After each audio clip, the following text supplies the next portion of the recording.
안녕하세요. 오늘의 테슬라 뉴스입니다. 자, 오늘 테슬라는 339.96달러를 기록했고요. 3.8%의 상승으로 마감하게 되었습니다. 자, 스페이스X는 141.29달러로 마이너스 3.33%의 반대로 하락을 기록하게 되었는데요. S&P는 현재 0.65%가 상승했고 나스닥도 0.81%, 다우 역시 0.13%가 상승하면서 3대 지수 모두 상승 마감하게 되었습니다. 자, 오늘은 최근 X에서 계속 번지고 있는 질문 하나를 좀 끝까지 따라가 보려고 하는데요. 이 테슬라는 공장을 세계에서 제일 빨리 짓는 회사인데 왜 요즘 짓는다는 데이터 센터는 전부 다 스페이스X나 XAI 쪽에서 나오고 있느냐, 바로 이 질문을 한번 확인해 보려고 합니다. 자, 돈이 되는 걸 뻔히 아는 회사가 왜 정작 자기 이름으로는 짓지 않고 남의 좋은 일을 하고 있냐, 이런 질문인데요. 이 테슬라가 공장 짓는 속도를 다들 잘 알고 있기 때문에 더 이상하게 느껴질 수밖에 없습니다. 자, 근데 이 답을 찾다 보면 일론 머스크가 2년 전에 이미 예고했던 이야기라는 것을 알게 되는데, 현재 논란이 되고 있는 왜 테슬라가 아니라 스페이스X 쪽으로 기울고 있는 것인지 이 현재 상황을 오늘 방송으로 좀 이해할 수 있지 않을까 생각합니다. 자, 그럼 끝까지 함께 해주시길 바라고요. 출발할게요.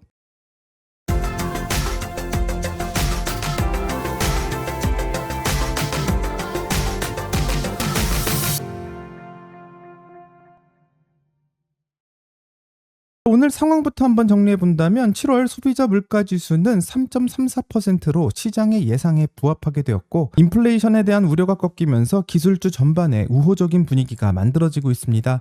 자, 시장은 연내 금리의 동결 가능성을 높게 보고 있고, 이 금값도 4,400달러 선을 유지하면서 연준의 정책과 호르무즈 해협의 리스크를 주시하고 있는 상황입니다. 자, 테슬라 소식도 잠깐 짚어보면요, 사이버캡 소식부터 한번 보고 가야 될 것 같은데, 이 미국 시간으로 11일 플로리다의 오번데일의 750에이커 규모의 자율주행 시험장에서 론 디센트 주지사가 직접 사이버캡에 탑승했다고 하고, 이 도로로 뛰어드는 아이나 경찰 검문 상황에서의 충돌, 또 갑작스러운 끼어들기 등 위험한 시나리오를 테스트했고 실제로 통과했다고 합니다. 자, 테스트를 굳이 주지사가 직접 하는 이유는 로보택시는 연방 차원에서 한번 승인되는 게 아니라 결국 주마다 규제 당국의 신뢰를 얻어야 확산될 수 있는 구조를 가지고 있는데요.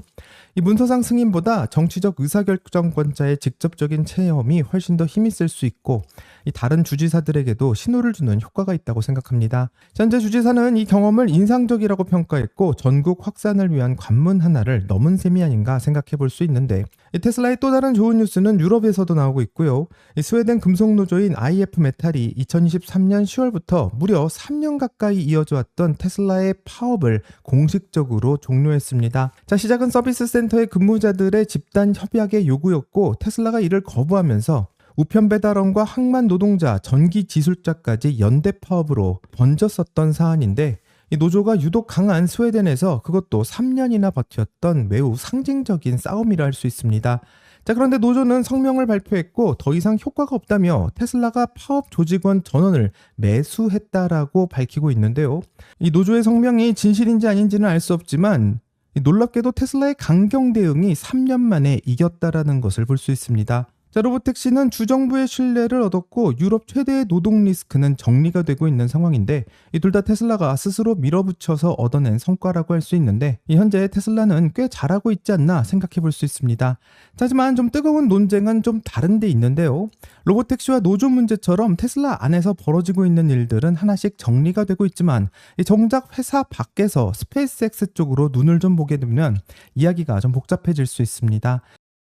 최근 X에서는 이런 이야기가 계속 나오는데요. 스페이스X는 XAI가 가지고 있었던 콜로서스나 콜로서스2 등의 슈퍼컴퓨터를 지어본 경험이 있는데, 이런 공장을 짓고 데이터 센터를 늘리는 것은 테슬라가 먼저 했던 게 아니냐 한번 생각해 볼 수 있습니다. 실제로 콜로서스1은 122일 만에 이 GPU 20만 개짜리 데이터 센터를 세운 경험이 있고요. 이 마이크로소프트나 메타가 걸렸던 시간에 10분의 1의 수준으로 굉장히 빠르게 건설하게 되었습니다. 이 멤피스에 버려져 있었던 공장 부지를 그대로 재활용한 덕분에 속도도 낼 수 있었는데, 이후 90일 안에 GPU 40만 개로 몸집을 더 2배나 키웠고, 지금 짓고 있는 콜로서스2는 세계 최초의 기가와트급 데이터 센터로 손꼽히고 있습니다. 자, 근데 그 150메가와트 전력을 안정시킨 게 다름이 아닌 테슬라의 메가팩인데요. 이 테슬라의 기술이 이런 데이터 센터 안에 분명히 들어가 있고 실제로 사용도 되고 있는 상황인데, 그걸 짓고 지휘한 것은 xAI고 테슬라가 아니라는 게 좀 이해할 수 있습니다. 실제로 테슬라는 프리몬트의 낡은 자동차 공장을 되살려서 미국에서 제조업을 부활시키기도 했고요. 또 상하이 기가팩토리를 허가부터 첫 차량의 생산까지 1년이 채 안 되는 시간에 이 공장을 설립했고, 또 기가 텍사스와 기가 베를린을 비슷한 속도로 올린 것도 다 테슬라가 한 일인데, 이렇게 공장을 굉장히 빨리 지을 수 있는 테슬라가 유독 데이터 센터는 짓지 않는다라는 게 좀 이해할 수도 없고, 이 데이터 센터를 많이 지어보지 않은 스페이스X에서 이렇게 빠른 속도로 공장이 올라가고 있는 것을 본다면 왜 테슬라에서는 이런 일을 하지 않느냐, 이런 불만 섞인 목소리가 나오는 것이 현실입니다. 자, 스페이스X는 2027년 말까지 데이터 센터의 전력과 냉각 용량을 20기가와트까지 늘리겠다라는 목표를 세우고 있는데, 이 스페이스X는 계속해서 데이터 센터를 만들어내고 또 여기서 이 데이터 센터를 다른 AI 회사에게 빌려주면서 큰 수입을 얻고 있는 것이 사실인데, 왜 테슬라는 이런 사업을 하지 않고 있냐라는 불만 섞인 목소리가 계속해서 나오고 있습니다.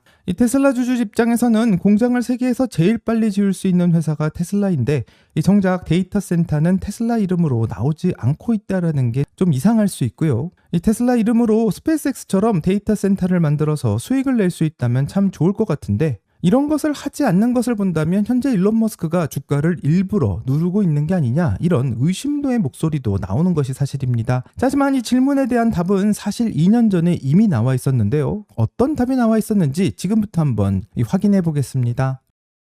자, 시간을 돌려서 2024년 1월 15일 일론 머스크는 X에 이런 글을 올렸는데, 이 테슬라를 AI와 로봇 공학의 리더로 키우는 데 있어서 의결권이 25% 정도가 없다는 것이 매우 불편하다고 말했고, 그렇지 않다면 나는 테슬라 밖에서 제품을 만드는 것을 선호하겠다라고 이 충격적인 발언을 던졌습니다. 자, CEO가 회사 지분 구조에 불만을 표시하면서 사실상 AI 사업은 다른 곳에서 하겠다라고 공개적으로 못 박은 셈인데요. 왜 일론 머스크가 25%를 원했는지 궁금할 수 있는데, 25% 정도 되는 숫자는 영향력을 행사할 만큼은 되지만 잘못하면 또 뒤집힐 수도 있는 수준이고, 이 완전한 지배가 아닌 발언권과 견제 사이의 균형점이 25%라고 말하고 있습니다. 이 당시 일론 머스크는 트위터의 인수자금을 마련하느라 주식을 대겁한 뒤라 테슬라 안에서의 의결권이 13%까지 떨어져 있는 상황이었고, 그리고 올해 4월 기준 SEC의 공시를 보게 된다면 일론 머스크의 테슬라 지분은 19.9%로 나오고 있고,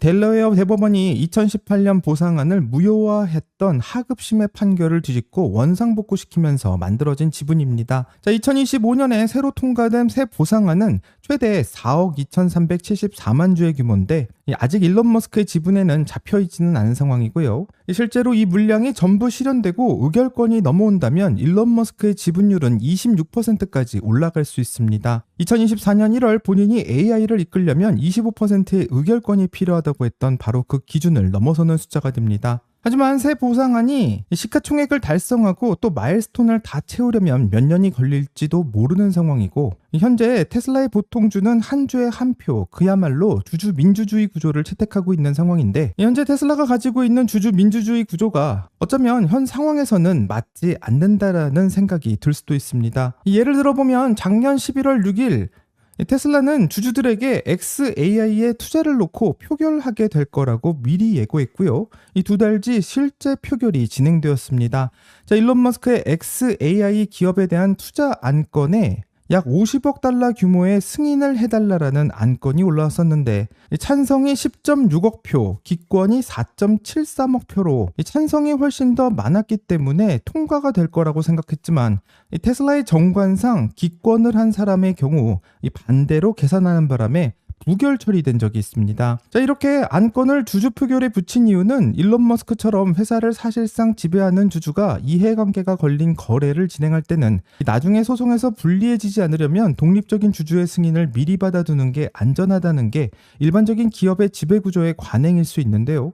이 테슬라 입장에서도 이런 절차를 밟아두는 편이 향후 법적 분쟁에서 유리하기 때문에 테슬라의 주주들에게 먼저 물어봤다고 생각합니다. 자, 하지만 이 투표는 결과를 봤듯이 통과되지가 못했고, 심지어 테슬라 이사회에게 권고하는 성격의 안건이었지만 권고조차 통과시키지 못한 셈이며, 일론 머스크는 xAI에게 투자를 해야 된다고 설득을 하기도 했지만 아쉽게도 최종적으로 부결로 확정되게 된 것입니다.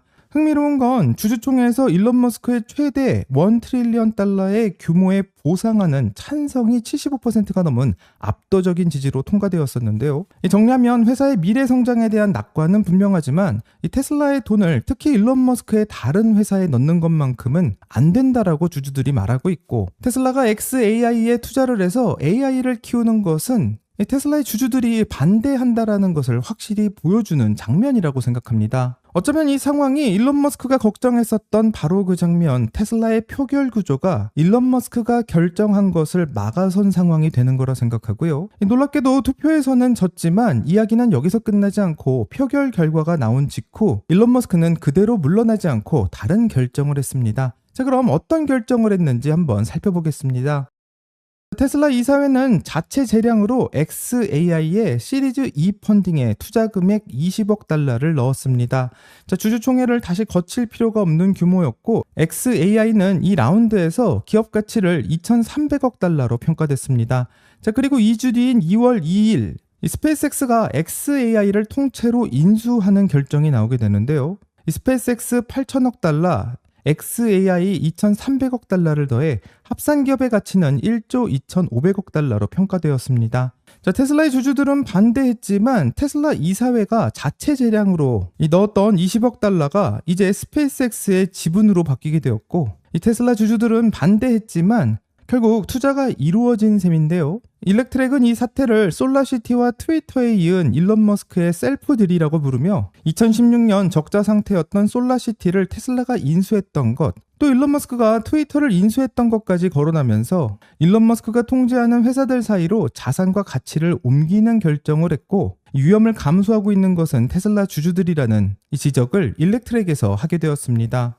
실제로 이 사건으로 인해서 테슬라 주주들은 신탁 의무 위반 소송까지 낸 상태고요. 소송의 결과는 아직 나오지 않았고 언제 결론이 날지도 현재는 불확실한 상황입니다. 하지만 이와는 반대로 스페이스X에서 일론 머스크는 지분율 42%를 가지고 있지만 의결권은 82.4%를 가지고 있는데요. 테슬라에서는 20% 정도밖에 의결권을 표시할 수 없지만 스페이스X에서는 거의 모든 것을 일론 머스크가 결정할 수 있는 상황이고, 이 82.4%의 의결권을 가지고 있는 일론 머스크는 현재 스페이스X에서 원하는 방향대로 나아가겠다라고 선언하고 있습니다. 일론 머스크는 AI가 앞으로 4년, 5년 내 스페이스X의 전체 가치 중 99%를 차지할 것이라고 선언했고, 심지어 9월부터는 AI 매출이 스페이스X의 다른 모든 사업을 합친 것보다는 훨씬 더 커질 것이다라는 말도 덧붙이고 있습니다. 위성 인터넷 회사인 줄 알았던 스페이스X가 하루아침에 주주의 설명도 없이 또 표결도 없이 AI 회사다라고 정의되어진 것인데요. 82.4%의 의결권을 쥐고 있는 일론 머스크가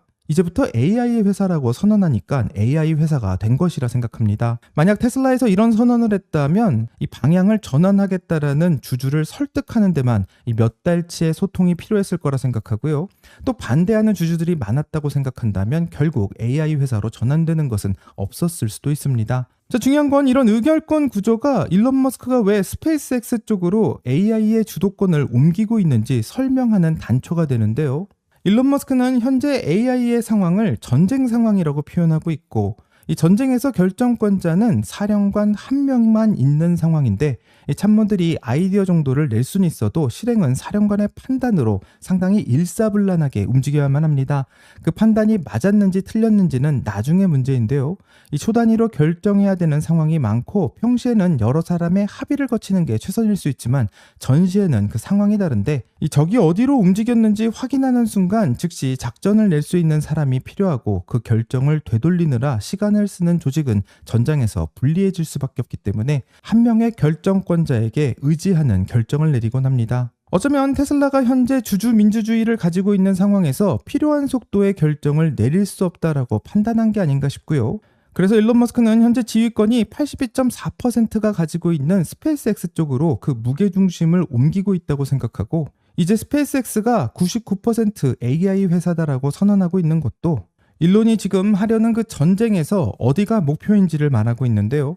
일론 머스크는 반드시 이 전쟁에서 이겨야 하고 그렇지 않으면 우리는 견딜 수 없는 위선적인 AI의 지배를 받게 될 것이라며 현재 절박한 표현으로 말하고 있는 것을 영상을 통해서 볼 수 있었습니다. 하지만 이게 옳은 선택인지 아닌지는 별개의 문제라고 생각하고요. 항상 사령관의 결정이 옳은 것은 아니듯 이 전시체제로 간다고 결과가 항상 좋은 것도 아닐 수 있습니다. 이런 의결권을 압도적으로 쥐고 있는 구조는 현재 다른 회사들도 이 비슷한 구조를 가지고 있는데 이 메타나 알파벳 같은 다른 빅테크에서도 현재 이런 방식을 선택하고 있고 이 스페이스X에서만 일어나고 있는 유별난 구조는 아니라는 것을 확인했으면 합니다. 다만 테슬라와 스페이스X처럼 자산과 사업이 실제로 겹치고 있는 두 회사를 한 사람이 서로 다른 의결권의 강도로 쥐고 있을 때 좀 복잡한 이야기가 오고 갈 수 있는데 일론 머스크의 논리대로라면 효율적인 수직 통합을 위해서 두 회사가 합쳐져야 된다고 말할 수도 있지만 테슬라 주주 입장에서 본다면 일론 머스크가 아닌 주주가 결정을 해야 된다라고 주장하고 있는 사이에